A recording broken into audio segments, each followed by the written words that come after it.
Hey everybody, you're watching We the Fandom, where we discuss comic books, pop culture, and the fandom experience. If you enjoyed this video, please hit that like button and subscribe to the channel to see more content.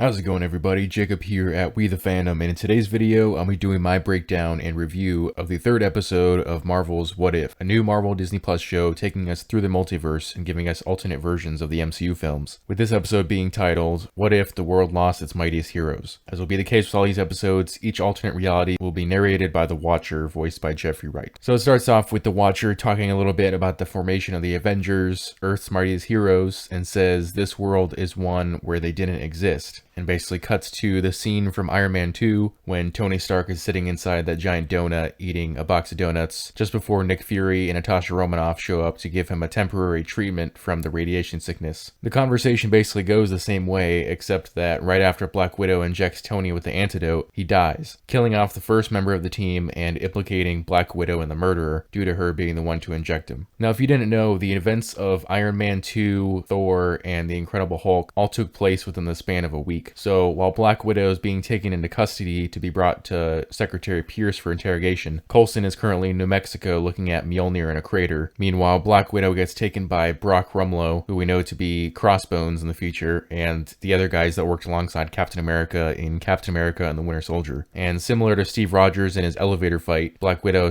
ends up defeating the guys and escapes the truck to go investigate Tony Stark's murder on Fury's orders. Meanwhile, we get to the point where Thor, in his human form, infiltrated the base camp surrounding his hammer to see if he could lift it, and just like last time, Hawkeye is ordered to get an eye on Thor, and where he goes to draw his bow, this time he actually fires, killing Thor, except that Hawkeye swears that he didn't do it on purpose. When Fury goes to interrogate Barton, he and Coulson find Barton dead, so that's 3 Avengers now, 1 seemingly killed by Black Widow, and 1 by Hawkeye, who himself was killed. We then transition to Culver University, where Black Widow is visiting Betty Ross, Bruce Banner's ex, who helped him design the gamma bomb experiment, in order to get her to look at the vial used to treat Tony Stark in the hopes that she can find out what happened. When looking through a microscope, Betty believes that some type of projectile was fired from the needle. After being told this, Natasha receives a call from Nick Fury telling her that all the victims are members of the Avengers Initiative, with the only 2 members remaining being Natasha and Bruce Banner, the latter of whom ends up hiding in a closet in the lab. But before Natasha and Bruce can leave, that's when General Ross shows up, just like in the Incredible Hulk movie, but minus Blonsky this time. Natasha tells Ross that as a S.H.I.E.L.D. agent, she's taking Bruce into custody, but before anything else happens, someone on Ross's side shoots Bruce in the shoulder, causing him to turn into the Hulk and going into a rampage against the soldiers when all of a sudden his body starts growing uncontrollably and he explodes, which is pretty crazy. Honestly, I didn't think that the Hulk could die like that. It doesn't make a whole lot of sense to me, but he's dead, leaving Natasha as the last member of the Avengers Initiative. While all this was going on, Loki and a number of Asgardian warriors showed up in New Mexico to seek vengeance for the death of Thor, which is sort of interesting, as in the Thor movie, he was pretty happy to see Thor banished to Midgard, but Nick Fury is able to talk Loki into an arrangement where Loki leaves and gives Nick Fury a day to find the killer and deliver him to Loki. Next, we see Natasha in a dark library somewhere using a computer to get into the S.H.I.E.L.D. database to do some research, and it's obvious that someone is lurking around behind her, but she seems to figure something out and calls Fury to say it's all about Hope. Now, honestly, I had no idea who the killer was, and even though I knew she was referencing Hope Van Dyne, I still had no clue. But Fury seems to know, and he goes to talk to Loki again, but we don't know what he says because it quickly cuts to a graveyard where Nick Fury meets with Hank Pym in a Yellow Jacket outfit. And honestly, it made sense, but it was still a weird answer to the whole mystery. Basically, Hope had been a S.H.I.E.L.D. agent and died during a mission in a similar way to her mother, causing Hank to go crazy and seek revenge against Fury by killing off the Avengers. Basically, his means of assassination always revolved around being microscopic in size. He was inside the syringe that killed Tony. He forced Hawkeye's hand into shooting the arrow at Thor. He flew inside Hawkeye's head and likely did something to his brain. He went inside the Hulk and threw one of those Pym particle discs at Hulk's heart, causing him to grow uncontrollably, and killed Black Widow most likely just by hitting her while small. It doesn't actually show how he did it. But Hank tries to fight Fury, and Fury's blocking all his punches, doing all these flips, and seemingly teleporting around the graveyard. I was like, okay, obviously this is Loki, and that's when Loki reveals himself, as well as Asgardian warriors who take Hank into custody. The funny part at the end of this is when Fury tells Loki Loki to get off the planet. That's when Loki says that they should be allies after all, and then it cuts to the United Nations where Loki announces that he has taken over the Earth, which is sort of hilarious how easy it was for him without the Avengers there to stop him. The episode ends with Fury at the site of Captain America frozen in ice and says, "Welcome back, Captain." But he's actually talking to Captain Marvel, who had just shown up. So it looks like in this universe, Steve Rogers and Carol Danvers alongside Nick Fury are gonna have to fight off Loki. So yeah, not a great episode, but definitely better than the first two. I'm honestly interested in seeing what happens with that universe, and hopefully we'll get some answers by the season finale. But it was cool seeing the homages to each of those movies, and it sort of answers the theory I had in my What If video about how they were going to convert each movie into an episode. In this case, you could say that they converted 4 movies, those being Iron Man 2, The Incredible Hulk, Thor, and The Avengers. I don't know if I'd include Ant-Man in there, even though it has Hank Pym, but we'll see what the rest of this season gives us. It was definitely weird hearing the voice actor for Tony Stark, as Robert Downey Jr. did not come back to voice the character. Actually, the voices of Iron Man, Black Widow, Betty Ross, General Ross, and Captain Marvel were all voiced by new actors. But let me know what you guys think about this episode in the comment section below.